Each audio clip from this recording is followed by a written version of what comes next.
പാലക്കാട് ജില്ലയിലെ ഭാരതപ്പുഴ ഉൾപ്പെടെ ജലസ്രോതസ്സുകളെ വീണ്ടെടുക്കാനുള്ള ശ്രമത്തിന് മാർച്ച് 22-ന് ജലദിനത്തിൽ തുടക്കം കുറിക്കുമെന്ന് ഫ്രണ്ട്സ് ഓഫ് ഭാരതപ്പുഴ ഭാരവാഹികൾ വാർത്താസമ്മേളനത്തിൽ പറഞ്ഞു.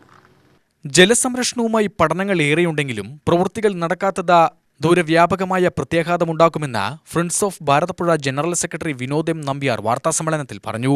നമ്മുടെ പുഴയുടെ പ്രദേശങ്ങളിൽ വൃഷ്ടിപ്രദേശങ്ങൾ, അതിന്റെ തോടുകൾ, കൈവഴികളിലൊക്കെ നമുക്ക് വെള്ളം എത്തുന്നത്, പുഴയിലേക്ക് വെള്ളം എത്തുന്നത് ഈ പ്രദേശത്തിലൂടെയാണ്. അപ്പോൾ അതിനെല്ലാം ബന്ധപ്പെട്ടുകൊണ്ട് നമ്മുടെ കേരളത്തിന്റെ ജലസേചന വകുപ്പുമായി ബന്ധപ്പെട്ടുകൊണ്ട് വലിയ ഇറിഗേഷൻ പ്ലാനുകൾ നടക്കുന്നുണ്ട്. പക്ഷേ ഇറിഗേഷൻ ഡിപ്പാർട്ട്മെന്റിന്റെ പഠനങ്ങൾ കാണിക്കുന്നത് 50% വരുന്ന വെള്ളം നഷ്ടമാണെന്നുള്ളതാണ്.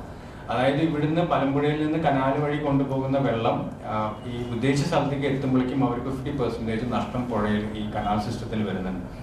അപ്പോൾ ഈ വ്യാവസായിക ആവശ്യത്തിനായാലും ശരി, ഗാർഹിക ആവശ്യത്തിനായാലും ശരി, കുടിവെള്ളത്തിനായാലും ശരി, അല്ലെങ്കിൽ കൃഷിക്കായാലും ശരി, മലമ്പുഴ പോലെയുള്ള ഡാമുകളിൽ നിന്ന് കൊണ്ടുപോകുന്ന കനാൽ വെള്ളം നമുക്ക് നഷ്ടം സംഭവിക്കുന്നു. അപ്പോൾ വളരെ വിലപ്പെട്ട ഒരു സോഴ്സാണ് വെള്ളം. ഈ വെള്ളം നമുക്ക് നഷ്ടപ്പെടുകയാണ് വഴിയിലൂടെ. നഷ്ടപ്പെടുന്നതല്ല, ഭൂമിയിലേക്ക് തന്നെയാണ് പോകുന്നത്. പക്ഷെ ഉദ്ദേശിച്ച ലക്ഷ്യം നമുക്ക് ഈ പ്രോജക്റ്റിലൂടെ കിട്ടാത്ത സാഹചര്യം ഉണ്ടാവുന്നുണ്ട്. ശുദ്ധജല ദൗർലഭ്യം നാൾക്കുനാൾ ഏറി വരുമ്പോഴും കൃത്യമായ ജലമാനേജ്മെന്റ് ഇല്ലാത്തത് പ്രതിസന്ധി സൃഷ്ടിക്കുന്നുണ്ട്.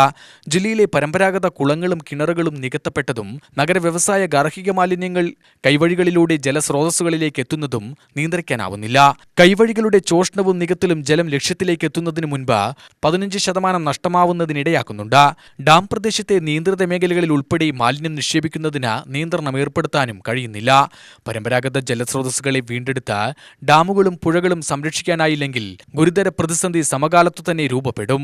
കേന്ദ്ര ജലവിഭവ വകുപ്പ്, ഹരിത കേരള മിഷൻ, അന്താരാഷ്ട്ര ഏജൻസി തുടങ്ങിയവ കൃത്യമായ പഠനങ്ങൾ നടത്തി പരിഹാരമാർഗങ്ങൾ നിർദ്ദേശിച്ചിട്ടുണ്ടെങ്കിലും പ്രാവർത്തികമാവുന്നില്ല. തദ്ദേശ സ്ഥാപനങ്ങൾ വാട്ടർ ബഡ്ജറ്റ് നടപ്പിലാക്കിയാൽ തന്നെ പ്രശ്നപരിഹാരത്തിന് തുടക്കമാവും. ജനങ്ങൾ, നോഡൽ ഏജൻസികൾ, സന്നദ്ധ സംഘടനകൾ, സർക്കാർ എന്നിവ ഒരുമിച്ച് നിന്ന് ഭാരതപ്പുഴയെയും പാരമ്പര്യ ജലസ്രോതസ്സുകളെയും സംരക്ഷിക്കാനുള്ള നടപടിയാണ് സ്വീകരിക്കേണ്ടതെന്നും വിനോദ് എം നമ്പ്യാർ പറഞ്ഞു. അനിൽ എഴുത്തച്ഛൻ, ടി.ആർ. ബാലസുബ്രഹ്മണ്യൻ, വി.എ. വിശ്വനാഥൻ എന്നിവരും വാർത്താസമ്മേളനത്തിൽ പങ്കെടുത്തു. യു.ടി.വി ന്യൂസ്, പാലക്കാട്.